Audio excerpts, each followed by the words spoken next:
Hello, everyone. So, welcome to another episode of Stars and Cars with me and Marissa, my soul sis. This one is episode 49, and we're going to be talking about energies for May. Hello, Marissa. Hello there. We are coming in here. I can't believe it, but it's going to be May. I know. And this is our final one for me from this side of the world, anyway, for some time.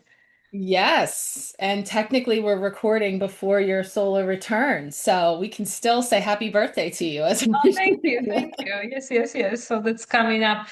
By the time we release this, I believe it already will have happened, but it's Yes. coming up. Yes. Thank you. Yes, of course. It's a birthday month of celebration. But yeah, so we're moving into the month of May and much to talk about when it comes to the lunations. We've got a little bonus at the end of the month, and we're going to check out what the cards have to say too. So, Yeah, free lunations. We beginning, ending, and in between. So it is yeah, two full moons and one new moon, and also, as we just said before we press recording, Pluto is stationed in retrograde. So we end in our direct, all planets direct season as well. So there are definitely some changes coming up for us in May. absolutely. All right. Well, let's see. We tuned in here and pulled our cards. We're going to reveal for all of us now, see what is coming up as our Queen of the Moon overarching energy. Ooh, ooh. Oh, yeah, I know this one. Resilience. Okay. So this is the one that's showing all this gives me a lot of like 10 of Wands vibes, Yeah, yeah, like yeah. It's 10. carrying everything, the burden, what we're shouldering. Um, that is showing that, it's something, these energies that we've been moving through and will continue to move through, calling for resilience and calling for May is the month that I typically get into all of the spiritual garden analogies when we talk about, we've turned over the soil, we've planted the seeds now with that big, new moon in Aries, we've kicked off the new astrological year, and now we're like tending to it. So this is Mhm. reminding me that like bag of what looks like all the weeds and the things that are being extracted in order to really foster, the growth that we're looking for in our spiritual gardens. And I also feel because, Taurus season, we creating foundation for what we want to grow in the future, but also it's for many of us, not everyone, but for a lot of parts of the world, it will be the Mother's Day as well, which is where we came from, the womb, the family, the ancestor lines. So we know that between Taurus and Cancer, we have the sextile, which is a supporting aspect, and also Jupiter still being in the sign of Cancer for another 2 months at the time of us recording this.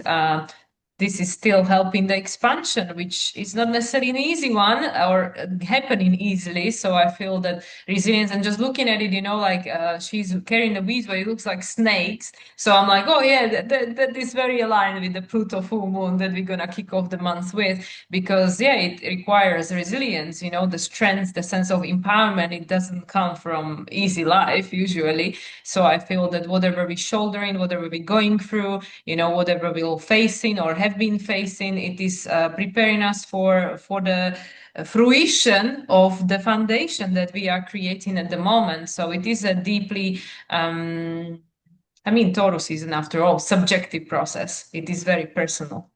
Personal, it will vary for everyone. And yeah, it's interesting you said about the Scorpio full moon because it's like that was an analogy I've been given before with the snakes and the skins that have been shed.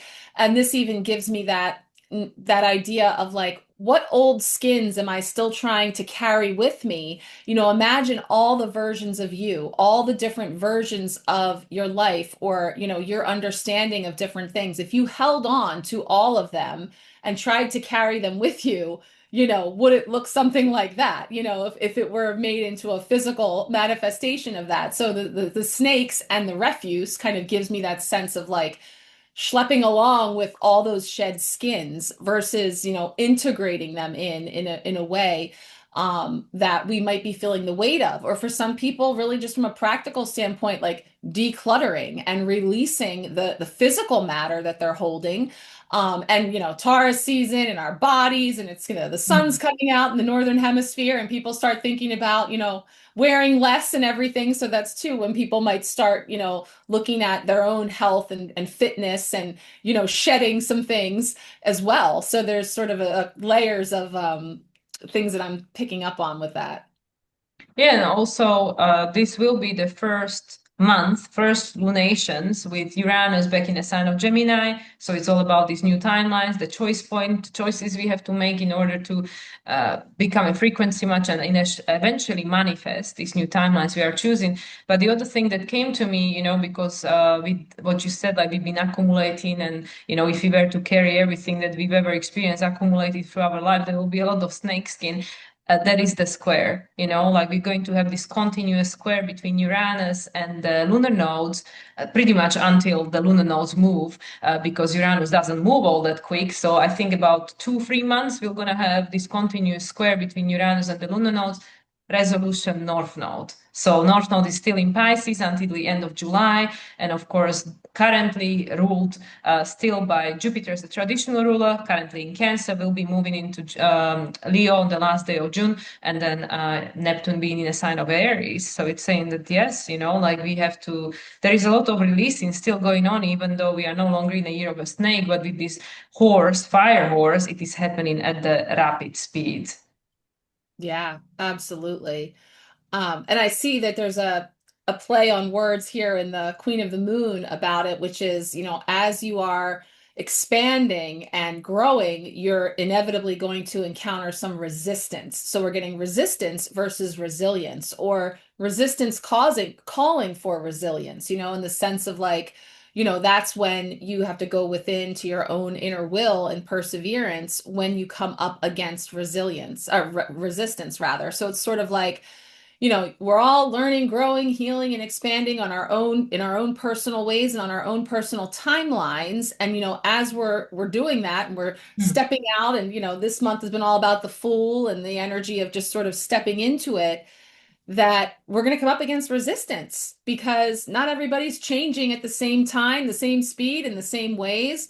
And so, I think that's another factor, is that like with so much happening so fast and people are awakening and all these things are going on, you come up against resistance. And so there's this call for resilience in that. And I think the more we lighten our load, the less dense that it is in terms of what all we're holding on to or attaching meaning to or attaching emotion to, the more ease we'll have in our movement.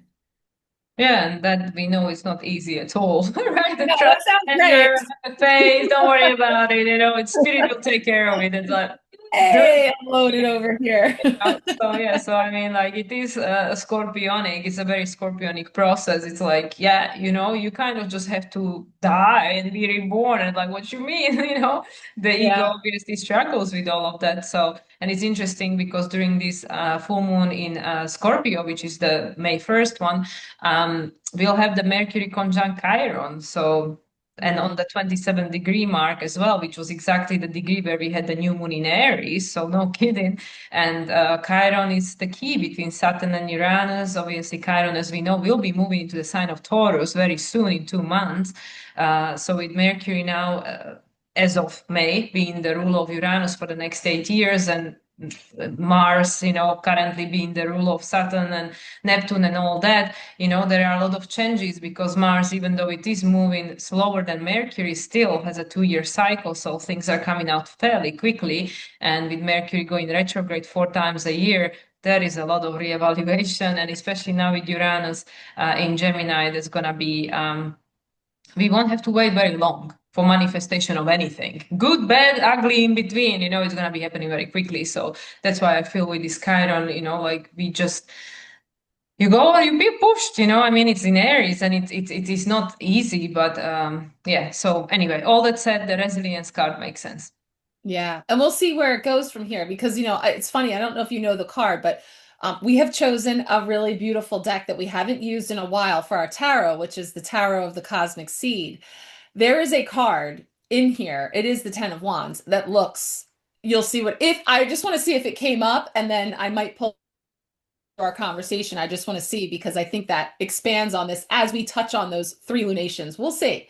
But let's find out. So, beginning of the month, we've got, ooh, the High Priestess coming in Mhm. at the beginning of the month. All right. Not too shabby to start out that way. And then not the 10 of Wands, but the 10 of Cups, right? Coming up Oh, here. that's a better energy. Okay, that sounds good. And then the Hanged Man, the Hanged One coming in. Okay, so major, major, and in the middle we have the cups. So that's interesting because we have two full moons bookending the month. We have two major arcana cards for beginning and end, and then in the middle, the height of emotion, the 10 of cups, right? So what are you asking me for? You already know, right? The High Priestess coming in. Wow. So full moon in Scorpio, right? And the unseen and the unconscious and what's on the other side of the veil and wisdom coming up and being, brought up here with that owl and just the sense of, again, as you meet resistance, the going to your own inner will and going within in this way to connecting in with your high priestess, with your inner, highest self coming in for that beginning of the month. And to me, it's very interesting that technically we have 1, 2, 3, because I mean, it's the 10, which is in the middle, and the 2 at the Yeah. beginning, and the 12 adds up to number 3. So we have kind of like a order of things, even though not in the order that we would like them, the Right. chronological one, but still, the universe is talking. And yeah, with the high priestess, then we know Scorpio is very psychic, very intuitive, and we know, but we don't want to know, but we know, and it's hard to accept that the only way we will feel self-empowered is that we will learn to trust ourselves and be guided from inside out, not outside in, because if we are dependent on something external of us, then we will always feel disempowered, that I need the third party, the someone else to tell me. So it makes perfect sense to me that this card is coming up with the frequency or connected to the full moon in Scorpio, because this is a quite challenged full moon in the square with Pluto, T square with Pluto. And also we have many, many squares going on simultaneously throughout this lunation. Some of them, like dissolving, some of them applying, but it doesn't matter. There are a lot of squares in the sky. Also, the square to the lunar nodes from both Uranus and Venus. So there is a lot of pressure, a lot of tension. So when the world is in a state it is, when maybe my own life, your life is in a state it is, then it's like, well, where am I going from here? What am I doing? Let me look at what everybody else is doing. Let me look at what world is going. And when all of these things are actually not stable or reliable or necessary what I envision for myself, then the only place that I can go is inside, is myself, is to trust, because the high priestess represents the moon. And we know the moon is, in a sense, in a high frequency, it's your intuition, it's your connection to your higher self, to the true essence of who you are, not the identities that we are applying into our everyday reality to have an experience as a human. So this is also part of that Jupiter, Jupiter being squared by Mars, and also I believe still within the range of square with Mercury, connected to that Chiron. So with Jupiter it is about the expansion of consciousness in Cancer, and that is through whatever means it has to take place. And yeah, the resilience, the high priestess, it is all telling a similar story from the way that I am tuning into the energies, even though it could be interpreted in many different ways. But the high priestess is, in a sense, the key to sovereignty. Because also important thing to add, the Aquarius is in conjunction with Cancer, and that's the blind spot, but that's how it grows, how it evolves, how it transforms. The Aquarius transforms through Cancer, Cancer transforms through Aquarius.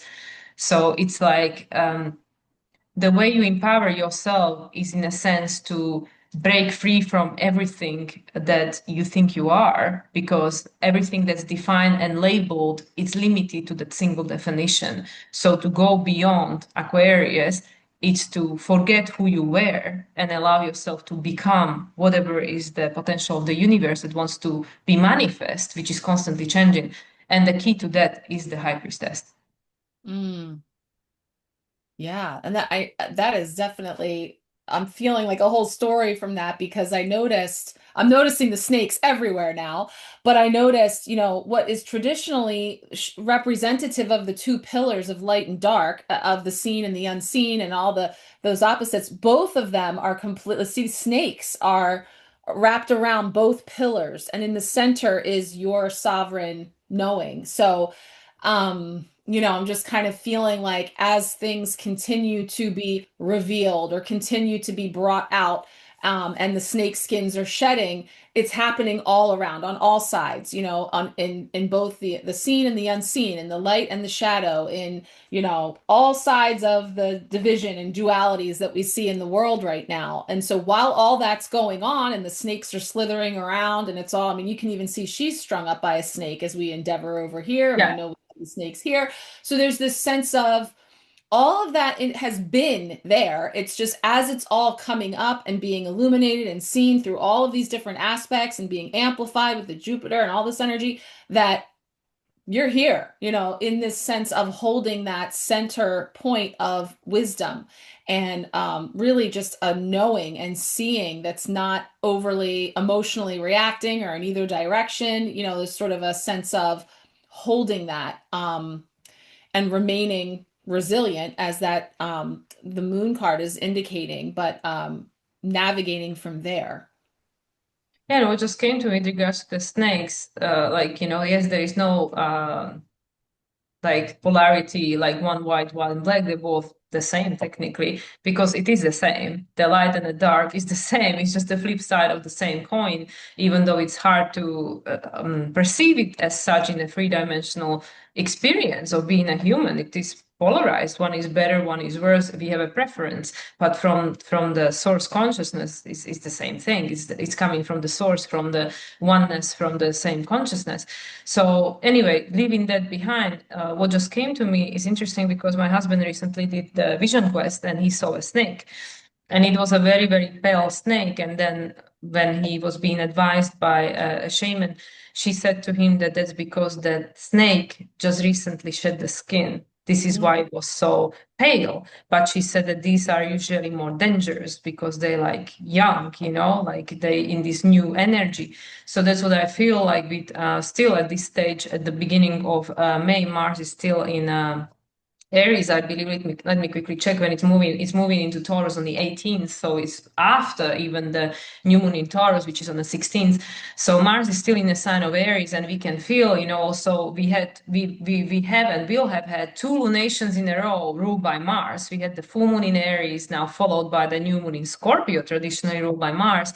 And either way, Mars in Aries, there is a lot of fire being stirred up, because with this shedding of the snake skin that's been going on throughout 2025, the year number 9, now I feel a lot of people have less tolerance. They have less tolerance for the unwanted. So, if they don't know how to respond in a different way, they'll just react to the energy. So the energy is very, even though we are in a Taurus season, the energy still is very fiery, and it's very young. I feel the energy, this new energy that has been like conceived with the solar eclipses in Aries throughout 2023 till last year, which was alongside with Pluto moving in and out of Aquarius and then staying in Aquarius.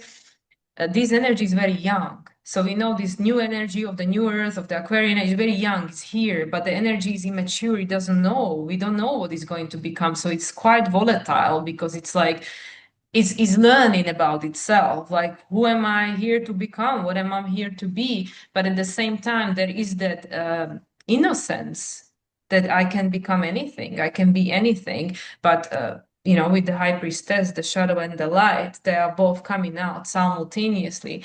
So there are so many layers to this. And with the Scorpio, you can go as deep as you want.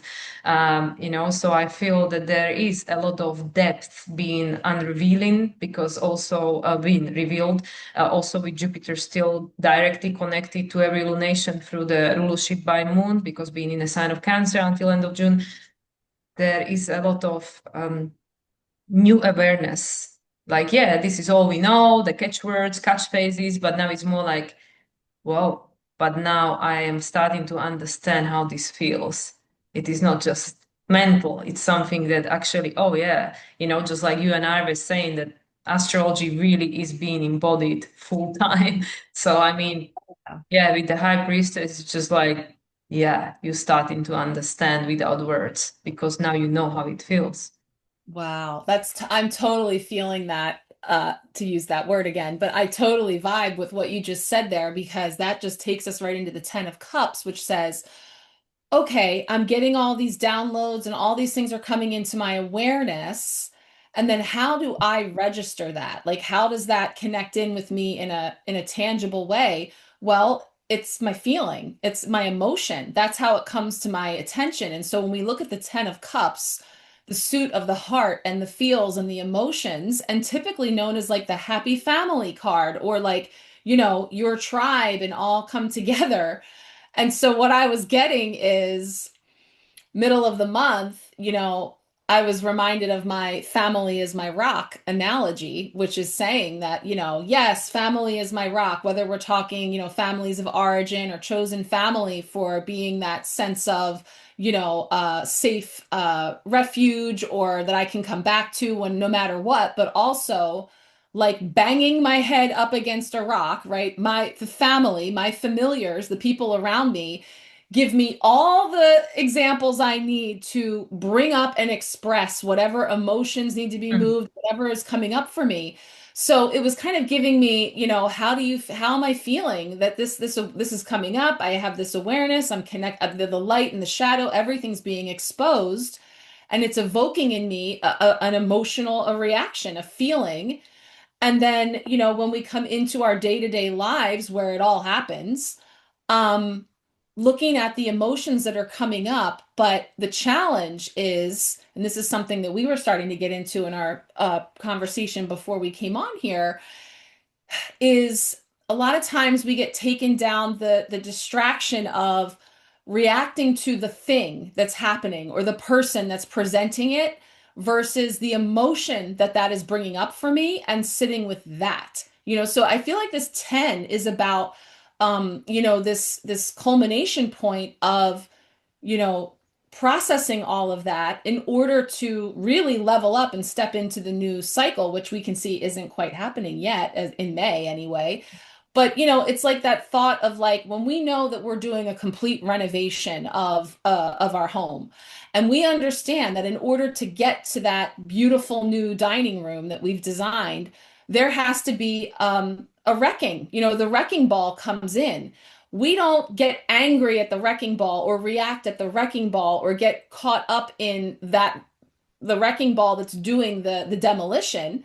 We understand that this is in the point of the demolition is happening in order to build that new beautiful dining room. So there's this sense of what's going on, within our homes, our families, our communities, the things that we're seeing there, and the feelings that are coming up with that versus getting caught up in the details of the characters or, the way that it's playing out. Yeah, and that takes the real strength because the Ten of Cups is technically the third decan of Pisces, which is Scorpio. So here we got another Scorpio, and actually, as looking at this card, they are all water. The High Priestess is the moon, water. This one, Ten of Cups, is water, and then of course, the Hangman is also water because it represents Neptune. So this is what I feel. There is. You can go as deep as you want, but you can go as deep as you allow yourself to feel. So yeah, so absolutely with the Ten of Cups, are you willing and ready to go all the way, as far as you can go, the 10, because it will reset everything else, with the 10, the year we are currently experiencing. And I was just trying to look at where Venus is going to be at 27 degrees of Gemini. Yeah, for the new moon in Taurus, which, as I mentioned, is happening on 16th of May. 16th of May. I mean, for Asia and Australia, it will be already on 17th. But yeah, Venus will be still in a sign of Gemini on 27 degrees, which is the number 9, and that is 27 degrees is a Gemini degree of Aquarius decan. So it all takes us to the same place, the choice point. We have a choice, even though Uranus is already in a sign of Gemini, but it is still conjunct that moon, that new moon in Taurus will be experiencing in the middle of the month. So there is a new phase conjunction. So this is what I feel like we really, with all of these players coming back into the positions we already experienced briefly last year, and also still preparing for Chiron changing sign. Jupiter is going to change sign naturally, and the nodes changing sign at the end of July. So we still have additional flavors to be put in a pot to create this new flavor, this new whatever we're creating. So it's gradual, but we already at this place where it's saying, okay, well, start to make a choice, for yourself where you want to go. And just like you said, there's so much distraction, there's so much going on. To bring this emotion out of us now, are we getting lost in the who and why? Just like I remember Lee said that Lee Harris in one of his, I don't know if it was the one for this month or last month, I think it was March, when he said that the story doesn't matter anymore. You know why I feel this way right here, right now? The story doesn't even matter. It's the feeling. I'm able to sit with the feeling without getting lost in a story or the character that brought the story to your awareness. So that's what I feel is very important. Like, am I able to, because when we don't feel good, I want to lash it out at someone. I want someone else to feel that way. Like, I want to project it, because no, I don't want to feel this way. I don't want to have to go through this. And this is something that I had to digest myself last month, when that was very active, that message from Lee in my own lived life experience, where I was going through my own situation, and I ran out of stories. I was like, I don't even know why I feel this way. I just feel this way.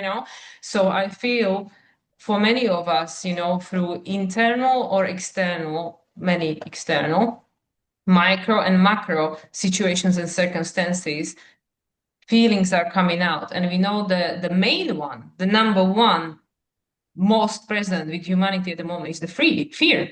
Is the fear, which is Scorpio, fear, Scorpio, like, will I survive this? How am I going to survive? What am I going to do? I feel hopeless. I don't feel empowered. I don't feel in charge.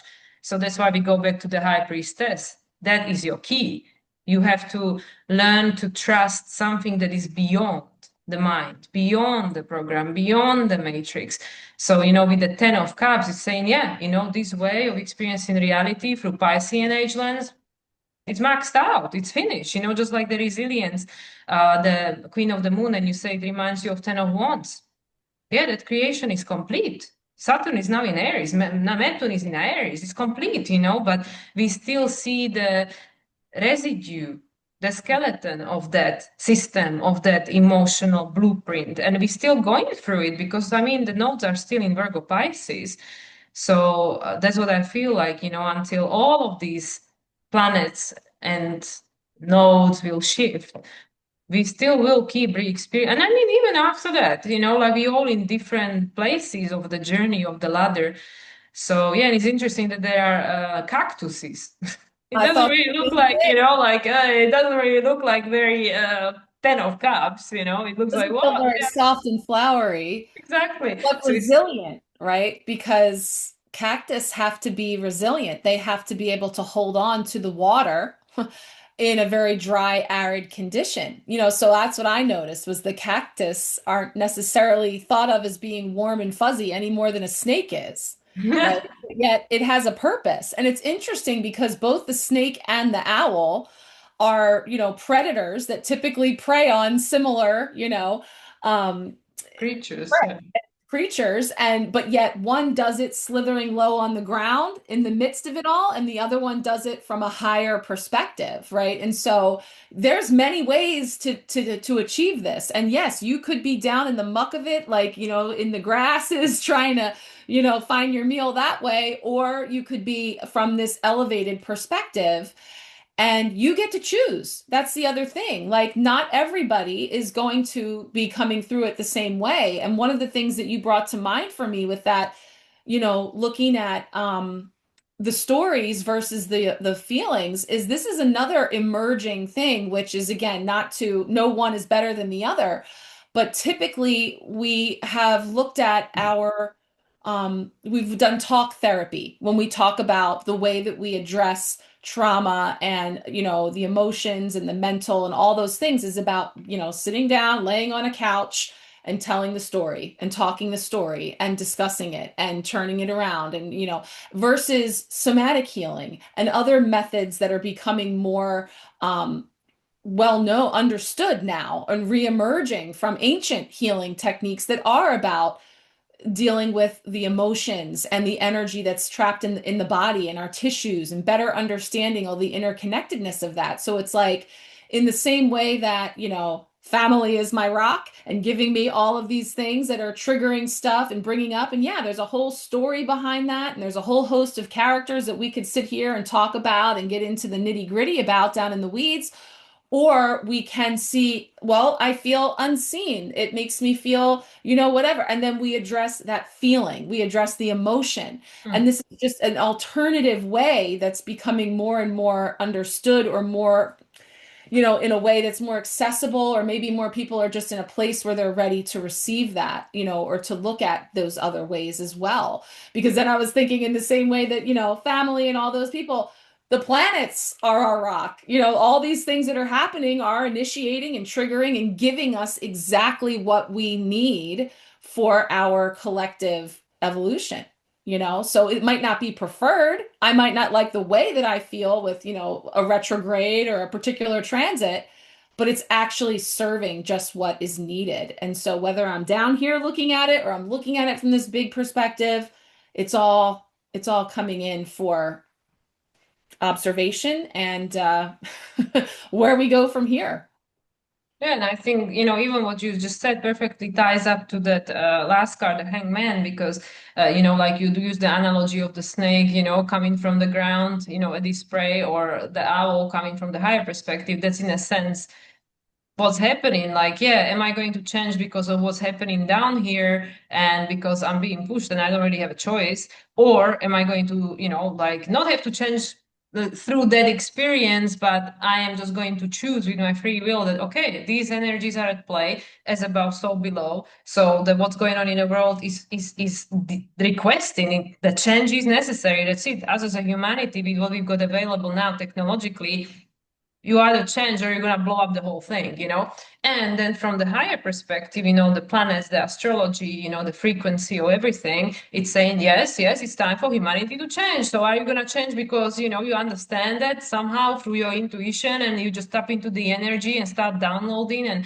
adjusting to these new frequencies? Or are you going to do it foot in the ground because of necessity? Either way, it doesn't matter. So that's why I feel like with the last card, which is the Hangman, which, yes, can signify delays or whatever. But, if I tie it to all the previous cards we already covered, that's what it's saying. Well, you can choose to look at it whichever way you want. But if you shift the perspective and understand all the sides of it, just like the, high priestess, like I said, the white snake, black snake, white pillar, black pillar, in a sense, is the same thing anyway. Then you understand the story differently. You will understand the experience differently. So I feel, because usually it's about the shift of perspective and the enlightenment, the spiritual awakening and stuff. And I mean, the head is blossoming, right? So, I mean, it doesn't even have a head. It's just a flower. It's blooming. The consciousness is blooming. So, yeah, so that's what I feel, that this is how I would interpret in connection with the other cards. But I mean, yeah, it could mean that, okay, yeah, some people are going to take some longer time. So maybe there will be some other things that will be needed for that energy to come into blossoming. Who knows? it's interesting when you turn it upside down, her hands really are sort of like, this or that, one way or another, bloom anyway. And it's funny because I pulled out the Ten of Wands, and I feel like it goes here with what you just said. This is literally the card that's the reason why I own every version of the Cosmic Seed Tarot, because I saw this when it was in the Kickstarter phase, this card, and it's a powerful Ten of Wands, but also, this is why I said that.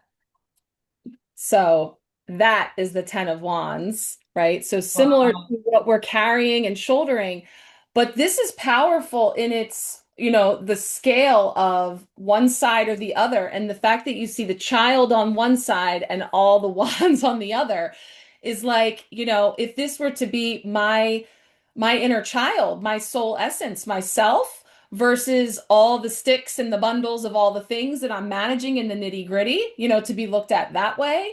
Or if we're talking about, all the things of life, it's just giving me that sense of like, again, you choose. In the center of it is you, and you choose how you're going to, shift that weight and distribute it, or whether you're holding on to it, if you're shedding it, if you're releasing it and letting it go. That's all required here in the holdup before we open up into, what comes beyond that, when we get to episode 50. Right? Yeah, I do think about it.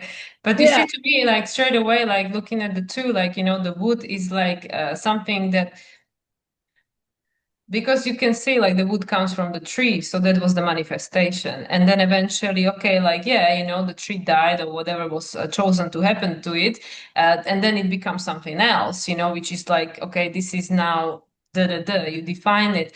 Or the child, the creation, so we can look at the past or the future. So you have to decide, which is also like what I was, what we shared in our conversation, that it's time where we have to start looking forward. We cannot just keep looking back and like, oh, karma, that, this happened before. Okay, consequence to that choice was this, da da da, and we just keep spinning wheels, recreating the same pattern, fitting the same energy. And yeah, some of us came here to do exactly that because everybody's needed, all the boots on the ground, all the hands on the decks, right? And the contrast is needed. Everything is needed right here, right now. But if that's what doesn't fill you with joy and excitement because you are not a psychopath, and you desire something different and you want to create a different world and you want to experience life in a different way, then you're here to create the child, the creation of the future, the new expression for humanity.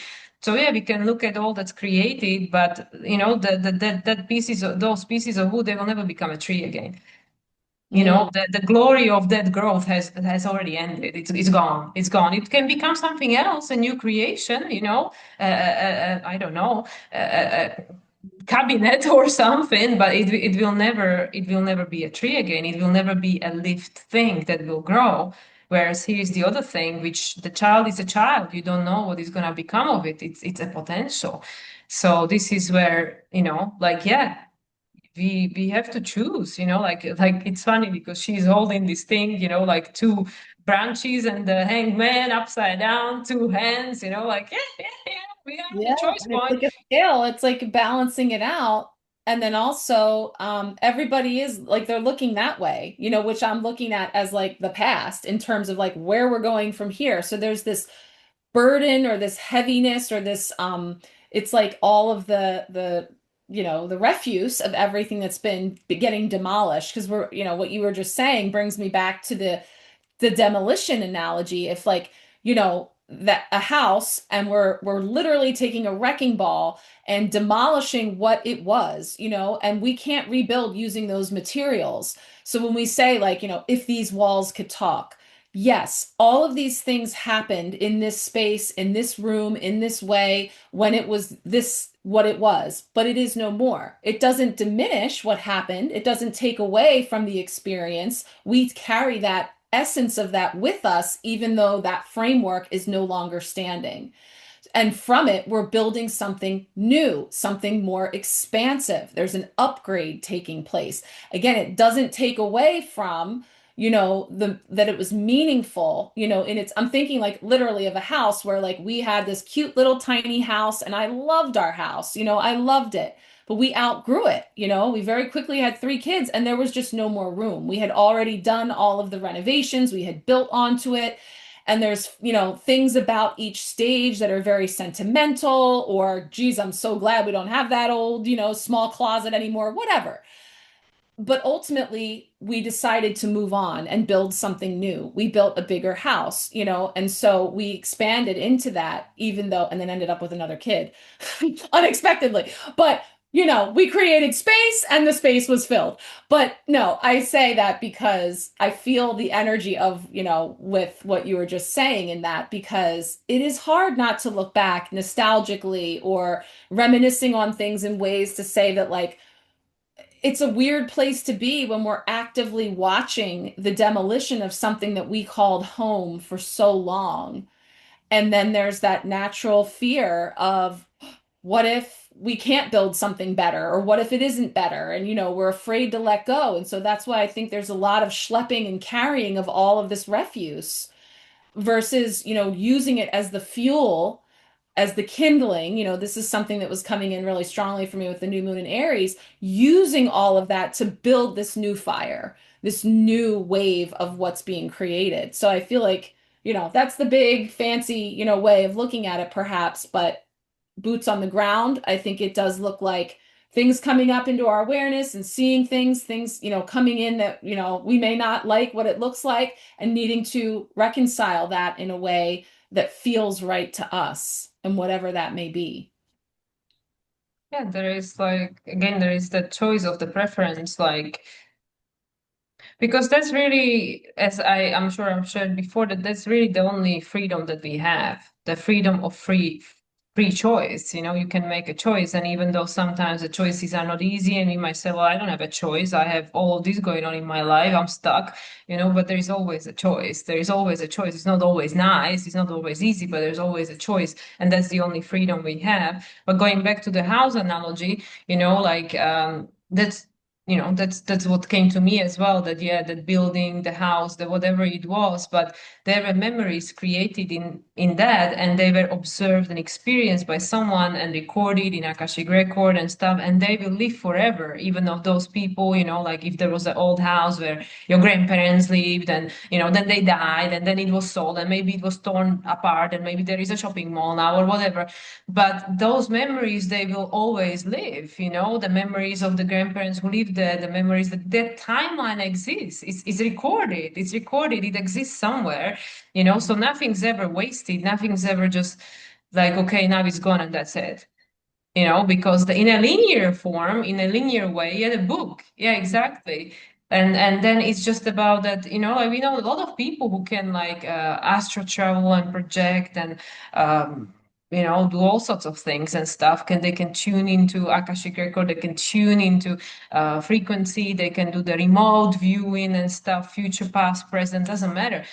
These things are possible. It's just a matter of being able to tune into the files, into the energy of that stuff. So that's why, like, just for humanity as all, the collective consciousness energy and the micro macro changes happening in individuals' life, whatever happened, whatever had taken place and is either ending or gone or changing, it held a meaning, it held a purpose, it is a memory somewhere. It's not just gone and that's it. But based on the frequency of things, the Aquarius that comes after Saturn, after Capricorn, then Pisces, and then the cycle begins again with Aries, and so on and so forth. Nothing is static. Yeah, we up and down, and we like it when we up and we say, oh, I wish this moment never ends. And then when we're in a shit situation and we go, oh my God, I just wish this was over already. So it's all relative, it's all relative. So by the law of balance, law of balance of the universe, it says, yeah, don't worry, everything will keep changing forever, because that's just how things are.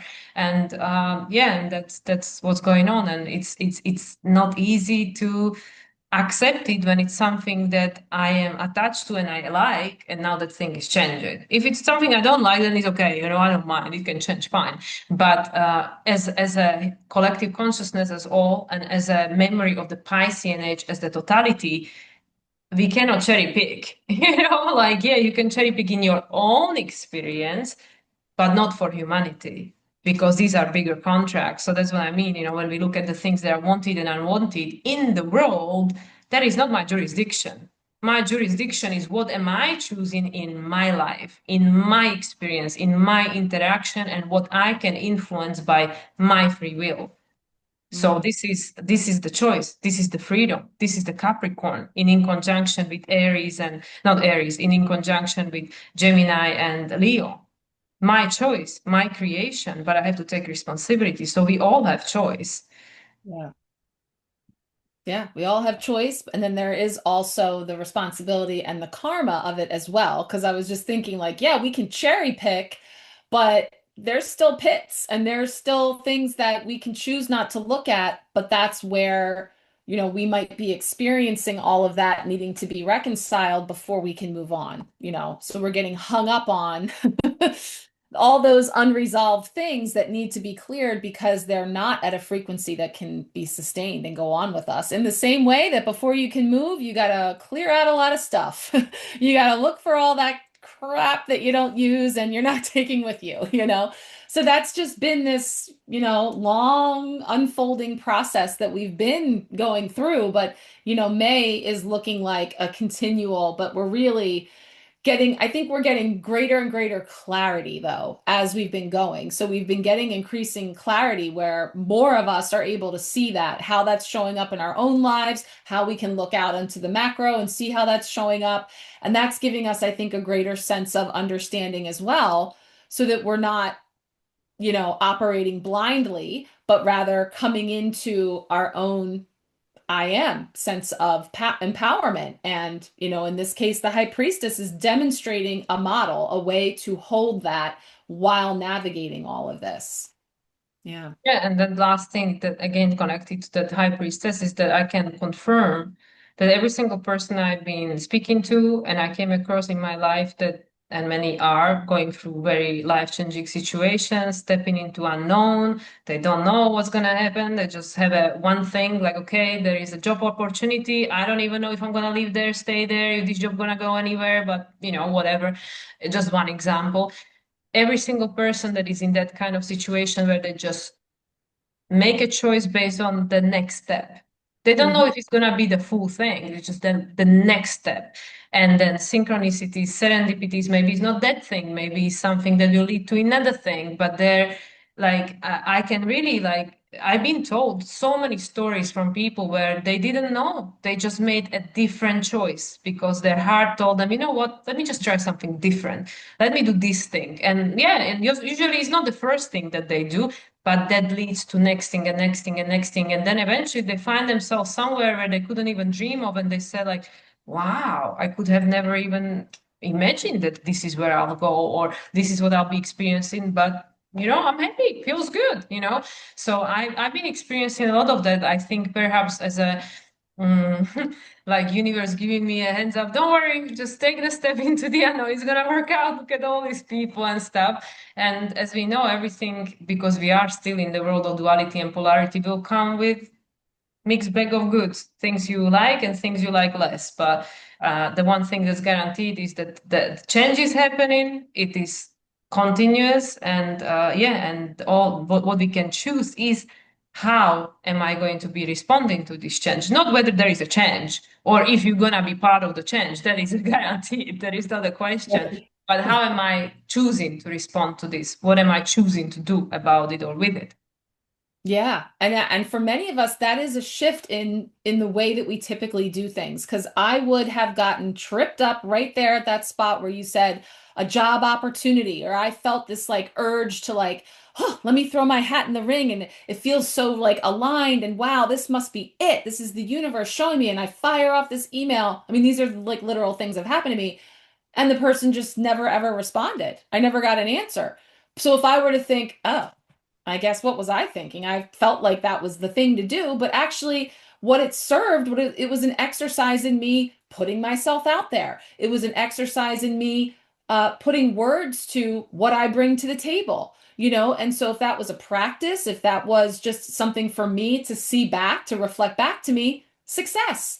So it's interesting because that for me would be a shift in perspective to not just go, I thought I was supposed to do that, and then they didn't answer me, and get all caught up in the, lower vibrational emotion of that. And another flip I was seeing there is that, hey, let's say we had to say about this Ten of Wands, not that those are all stuff that we're holding on to and burdens, but actually those represent the nuggets that we've been picking up along the way, the wands, where all of a sudden this empty bucket is now filled with enough wood to go build my own house or to build my own, so there's this sense of this stuff that we've been picking up along the way, instead of seeing it as snakes and things that, we don't want, saying like, oh, how can I use this as fuel? How can I use this as something that I can build something new with? And so we're literally being shown that the new version of us and what we have the potential of building, we've got all the tools we need right here to do it.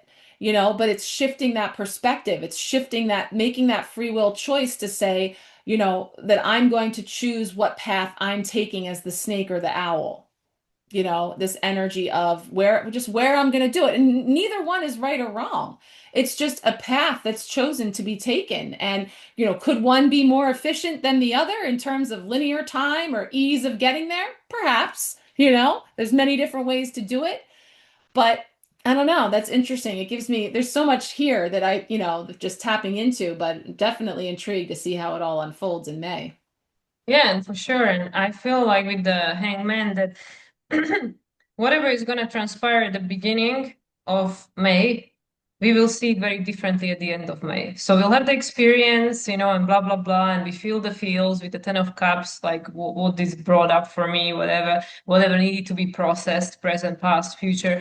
But I feel that by the end of May, whatever will have happened at the beginning of the May, we will have a different perspective because it's a full moon in Sagittarius as well.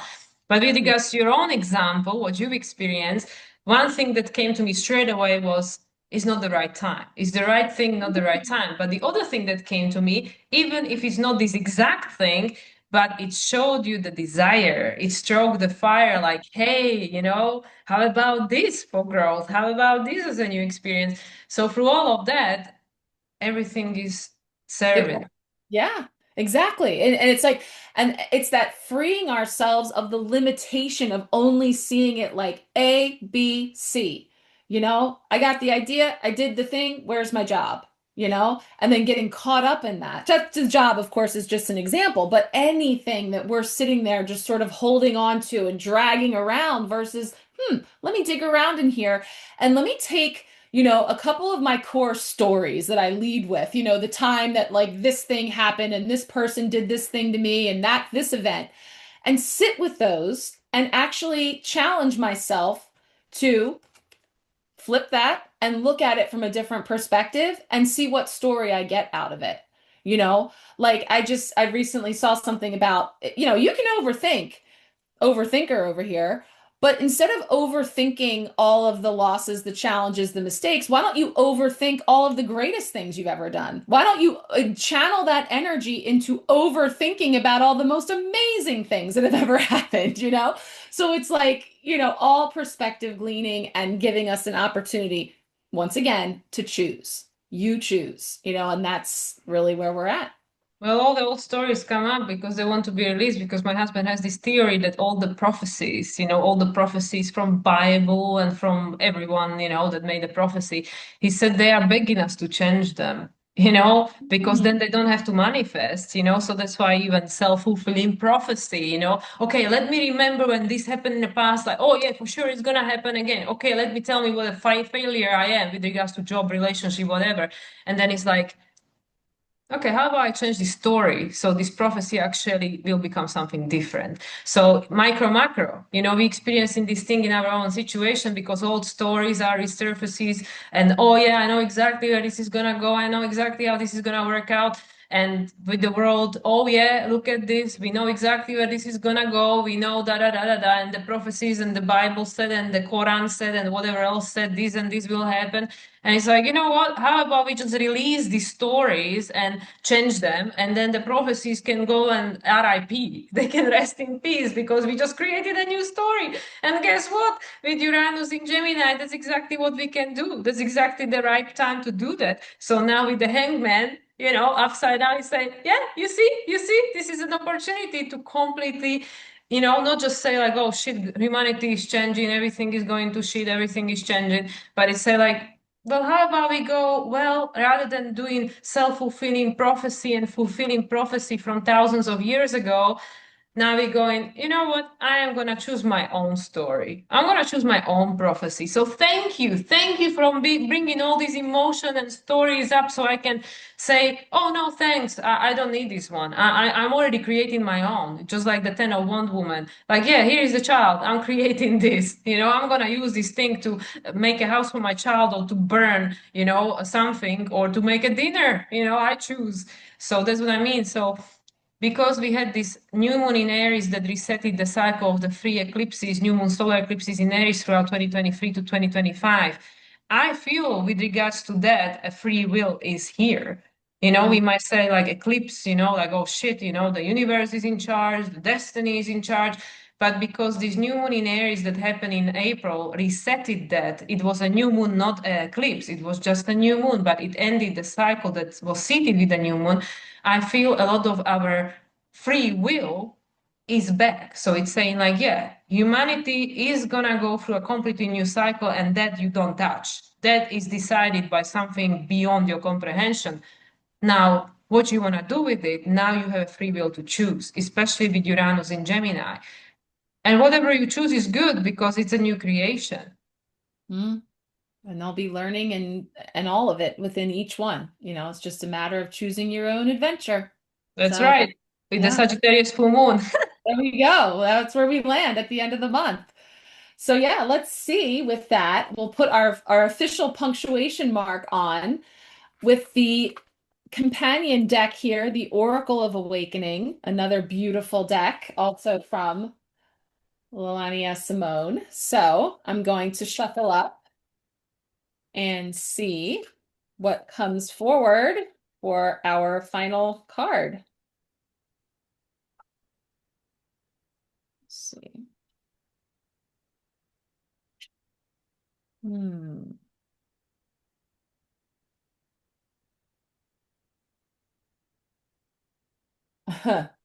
Gentleness. Oh my God, we found last time we used this deck last year, I think exactly the same card came up. Really? I don't I remember. remember this card.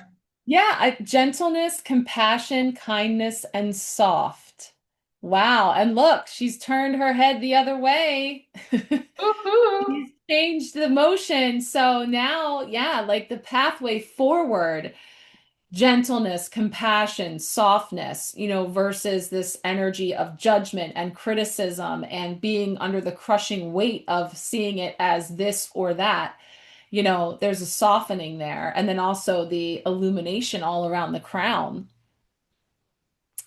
Wow. Let me see. I also feel because when you pointed out that, both the resilience card and the Ten of Wands were pointing in one direction, with regards to where you sit in, it is the masculine. That's what was already done, the masculine way of being, the ego, like we need to know, we need to control, we need to analyze, we need to have the statistic, the copy paste, because the mind only knows what already happened, is the archive of the past. And with this woman looking to the other side, she's looking to the left, which is the divine feminine. The high priestess is looking forward. The higher self already knows where you're going. Don't worry about it. It already knows. So it's like, okay, now tune into yourself to hear that voice that knows everything. Also, the rise of the divine feminine we've been talking about for like a year now. It is Yeah. not just women being in charge of the world. It is trusting that intuition, that inner guidance, the trust, the surrender, the softness, the women have to be that way because they know physically they are not matched to men. Physically, biologically, we are not equal to men. We are smaller, we are gentler, we are not weak, but we are more. We are not as strong as men. So we use different strength, different power that we embody to, and we are equal, but in a different way. So that's what I feel like. until now, what was being celebrated was the masculine aspects, ambition, putting yourself out there, doing, pushing, this masculine way of being very logical, having everything planned out and stuff. But that's not gonna fly in the age of Aquarius. It's a different. Breaks the pattern of the past. So it's saying, okay, well, we still have to take the inspired action when you know what you're doing, but the pattern to what has been done will not come from the mind and from observation of the past. It will come from something that you will receive when you need to know, and in a way that is not direct. It's through that high priestess. So that's why to me this card, like the gentleness, it's yes, be gentle, be compassionate with yourself, but it's also saying tune into your divine feminine. Yeah. The divine feminine, and also like just the blossoming and the unfolding, because you're in the midst of it. So how it's how to be, versus what to do. So how do Yeah. I be in this moment? And it's about being the container that holds the gentleness. It's Christ consciousness, it's 5D. It's holding the compassion, the kindness, and the softness, first for yourself, and then putting that out to others. And so it really is a practice that it's the act of holding compassion and kindness. And so it's bringing the two together into balance, because like you say, it's not about women ruling the world. It's about every single one of us who has both the divine masculine and feminine within us, through our own processes in our own way that it's unfolding it in all the different ways that we've been talking about.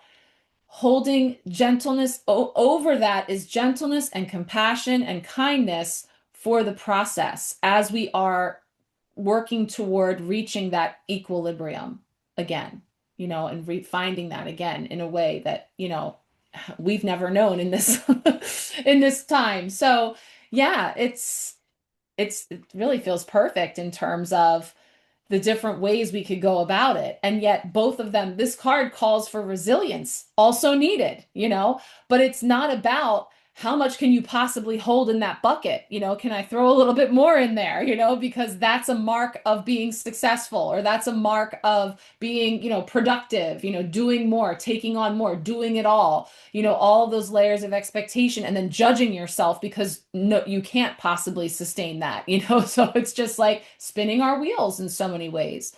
So it just feels like, yeah, there's just like this softness and this sense of, how to be in this time is to lead with those things, and then the other stuff just unfolds. And if we continue to look at it through that lens of curiosity and wonder and looking for different angles and perspectives, I don't know. Anyway, in my view, I feel like that feels like it's being handed to us as a practice, perhaps a best practice for these navigating these times.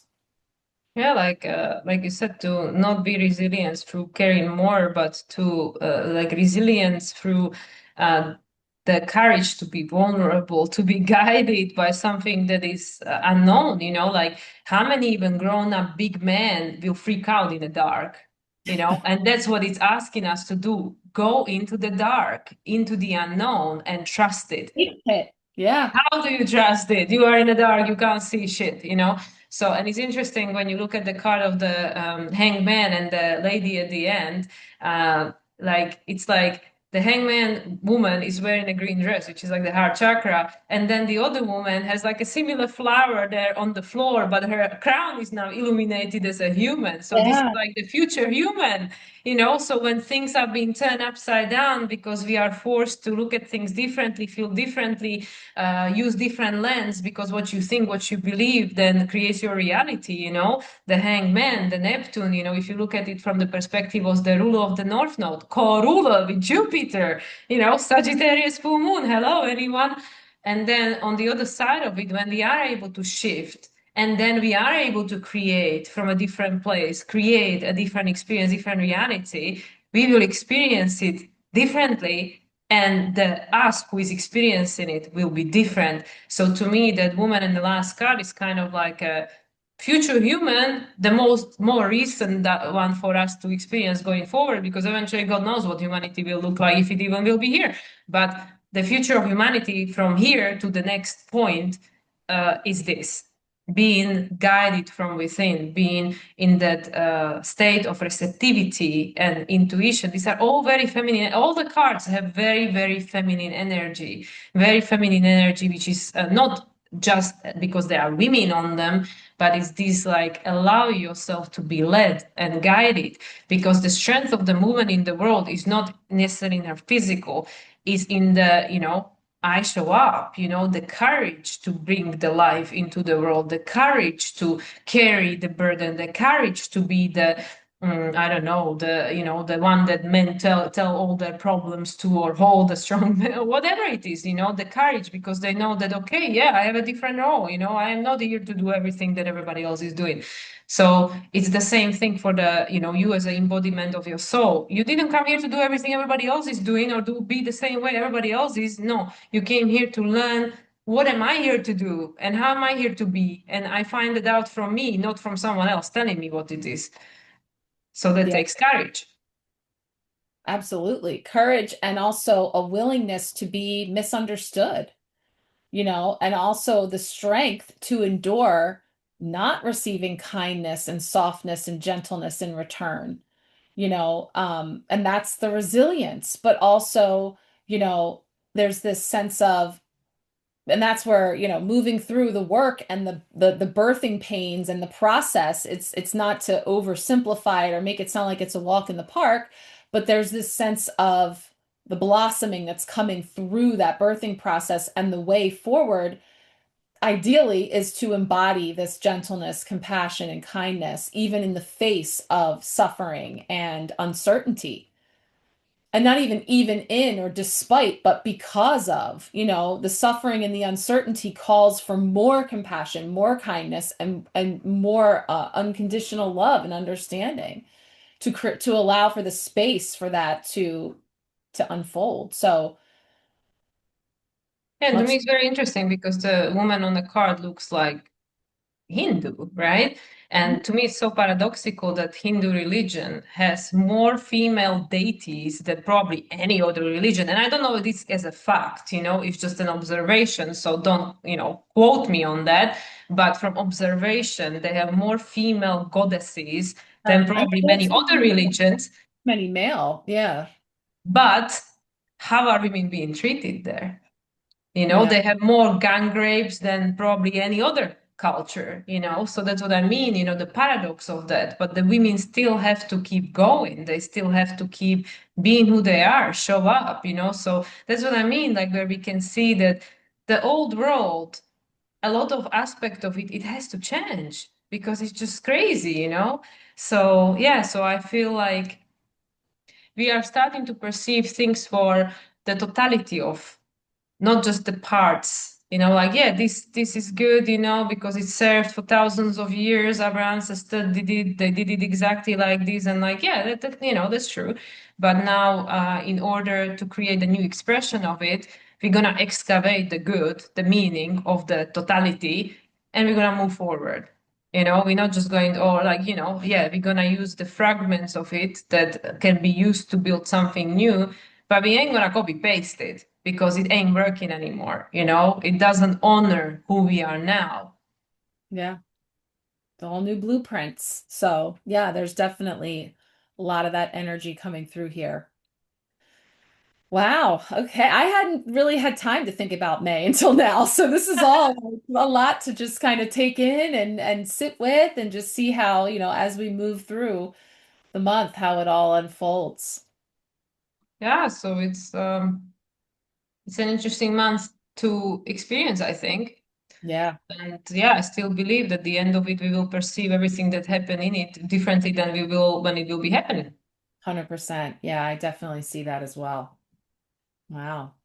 All right. Well, that was, oh wow. And on my side of the world is 1, 2, 3, 4. So the universe is like, yeah, Oh, yeah. that means it's 2, 3, 4 here. 1, 2, 3, 4. All right then. So yeah, so with all that said, I think that's a good place to finish, to end. So as usual, Marissa, please share what's happening in Growing the Flow world. All right. Well, May, we're going to roll into the new empowerment pack where we're definitely in a very like initiating point of view here with the Fool throughout April.